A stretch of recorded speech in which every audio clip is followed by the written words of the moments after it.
you're good to go. Don't get them all wound up now. Okay, so you said he's 5, right? 5. What is he in kindergarten or? Yes. Kindergarten. Okay. And what school does he go to? Lakeview Elementary. Oh. Okay.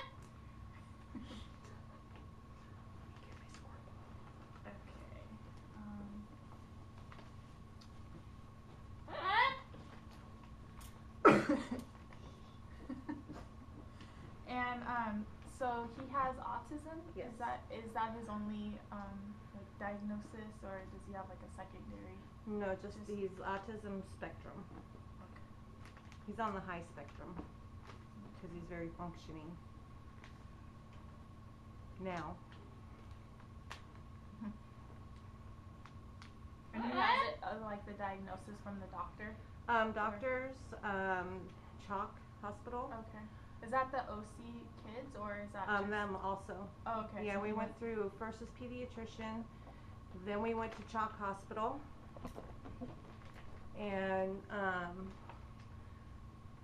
can't remember the regional center of Orange County. Okay. So you pretty much had like 3 diagnoses. Yeah. I all started with the doctor suspecting, and then during neurological testing and motor skill testing and things like that. Okay. And how do you feel things are going with Tyler as far as like his, school and progress and just like the help you get at the school and all that kind of stuff? The help's really good. We have actually an IEP meeting coming up where everybody's involved in this one, the psychologist, like a tribe, the physical therapist, the teacher. They've all been really good.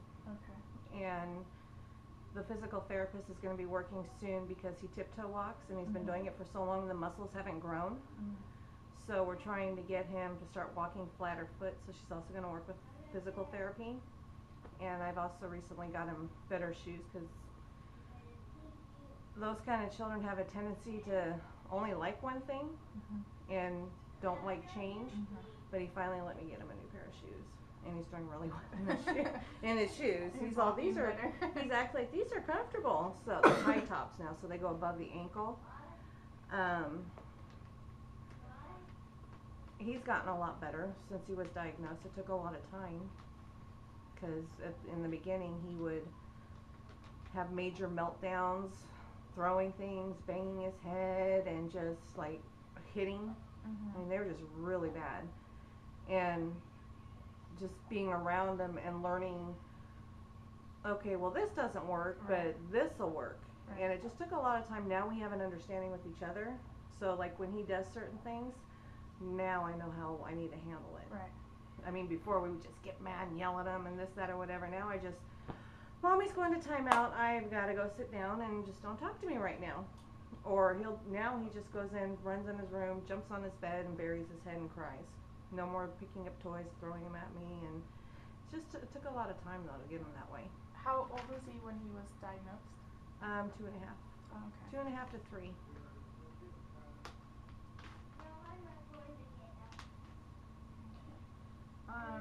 What has been the hardest part as a mom dealing with his disability? Well, for the past 2 years, I've been doing it by myself.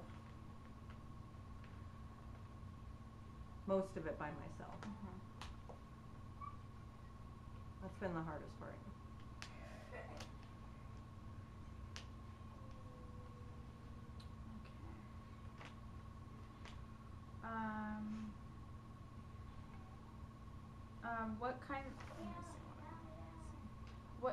What kind of services, I know you kind of talked about it, but if you could just say it again, the services that he receives, like the physical therapy, you said?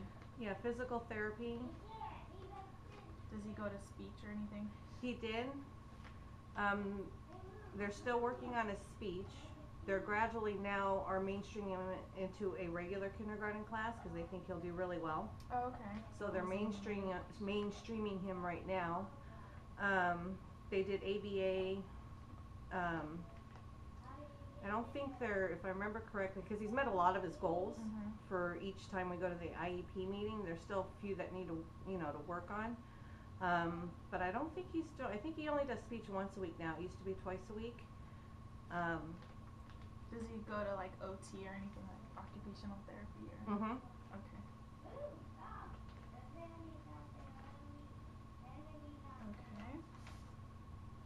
Okay. What do you feel like he needs the most help with? His feet. His feet. His feet. And walking. The walking is really an issue. He does a lot of hand flapping, but it's not as, we called it twitching. He used to twitch every night at bedtime for like an hour. Or he would come and lay down here and throw the pillow and say, what are you doing? He's, I'm going to twitch now. I mean, he makes it known and he tells us what he's doing. Oh, wow. So that's really subsided a lot. But right now I think it's his feet and learning how to get him to walk properly, because if we don't, then he may have to go through surgery. Oh. And I don't want him to go through surgery. Yeah. And he still could use a little bit of help on his speech and his communication. How about like academically?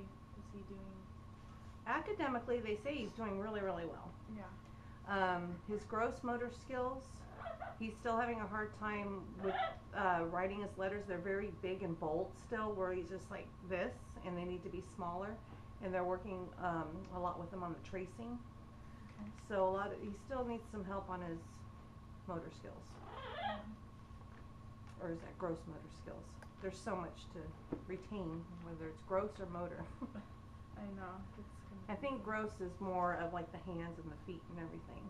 Yeah. Motor skills are more like being able to do things. The fine motor motor is like the hands, Yeah. and then the gross motor is a lot like the like kicking, catching, Mhm. like all that hopping, jumping. Well, he has recently learned how to skip. He knows how to hop. It took a long time, and he can hop on one foot. And they say he still needs help with catching a ball and Yeah. things like Yeah, that. like those are goals. I have 3 and 4 year olds in my class, and Mhm. those are like the goals that I introduce to them. It's like the hopping, Mhm. because I think hopping on one foot, just one hop, is like a 2-year-old Right. thing, which I was surprised. I was like, that's a lot. I have a 2-year-old niece, and I'm like, I don't see her like. I can barely hop I on one foot myself. I know. And then it's like gets up to hopping 2 times, 3 times. I'm like, who even cares if they can Yeah. hop 4 times? Like, Yeah. you know. But okay, so this is services. Okay, so he goes. Can you explain? You said he's starting to mainstream, so like he goes to like his special ed class for how long, and then how long is like what's that process been like? To my knowledge, Wednesdays are modified days, so he just stays in class. But I believe he goes to his special ed class, and then I believe half of the day he's been mainstreaming into regular kindergarten. Does like an aide go with him, or does he go? Yes, he has an aide. Does he have a one-on-one all the time, or? No. Okay, so an aide just goes with him. Just goes with him, and I think they have 1 or 2 other kids that they're trying to mainstream. Okay. And then like, is it a goal to try to get him first grade general ed, or just to keep like doing this mainstreaming? I don't know. I'm not sure yet. Yeah. Yeah. I was having a hard enough time mainstreaming him into kindergarten because they have 39 kids and to 1 teacher. You're kidding me. I'm seriously feel like, oh, I don't want my child to be left behind, you know. So that's why they're slowly doing it. Okay. But still, that's a lot of kids. I Yeah, just want like when I was subbing, I think it started to get up to like 34, maybe 35. Or is it 20? It's 29 kids. 29, not 39. Okay, I was But gonna that's say still a that lot. It is a lot, especially for kindergarten. That's Yeah. a lot. Does the kindergarten teacher have like a aide or a helper or something? I haven't specifically met her yet. Yeah. I would hope so. And so it's like Kindergarten. socially he's great. He loves to play with everybody. They just think he's the best and just the sweetest boy. Oh, that's really good because that's rare for like autism. Yeah. They just say how much they love him so much, and he's just so sweet. Is he like that at home? And I'm like, yeah, well, sometimes. But I'm more concerned about academically with all his other, like the fine motor skills and everything like that. That he'll still be able. I feel like he's not. Well, he won't get that help. So that's Yeah. kind of concerning. But they Yeah, won't that's push him true. into it. They're seeing how he does, and they certainly, to my knowledge, they won't just push him in and hope for the best. I hope not. When's his IEP? Well, they're trying to make arrangements with me Okay. now. They're going to get back to me on So what it's dates really they can soon. do it, Yeah. because I have to clear it with my work, because that means I have to leave Yeah. work early. So Um, so, so you said you haven't met the gen ed teacher, so you don't have like support coming from her yet, right? He just goes, yeah, okay. the kindergarten teacher. Yeah, the general ed Yeah, kindergarten teacher. no, I haven't. I met her once at the last IEP meeting, but that was Okay. it. Okay. I haven't really had any more communication Yeah. with her.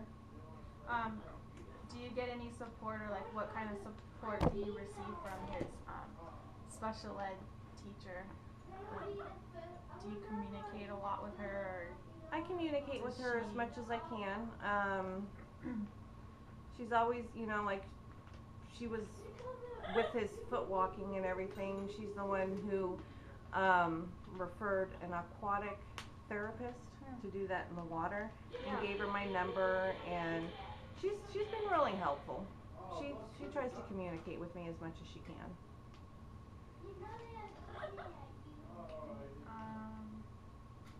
Well, so the next question: has the support from the teachers been helpful?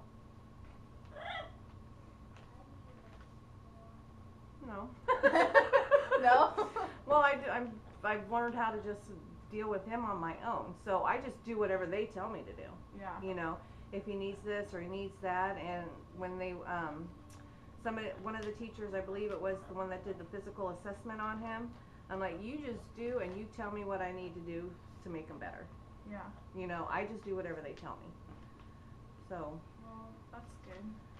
You don't have a lot of parents that are like willing to just, like, okay, what can I do to I'm help still my dumbfounded about the whole thing. I still really, in a way, don't know much about it. Mhm. I just know how to handle my son. Right. And I know, the skills and, all that stuff I know behind it, but it's just, I don't know, I've just been doing this on my own for, it seems like so long. I just have my own routine to taking care of him.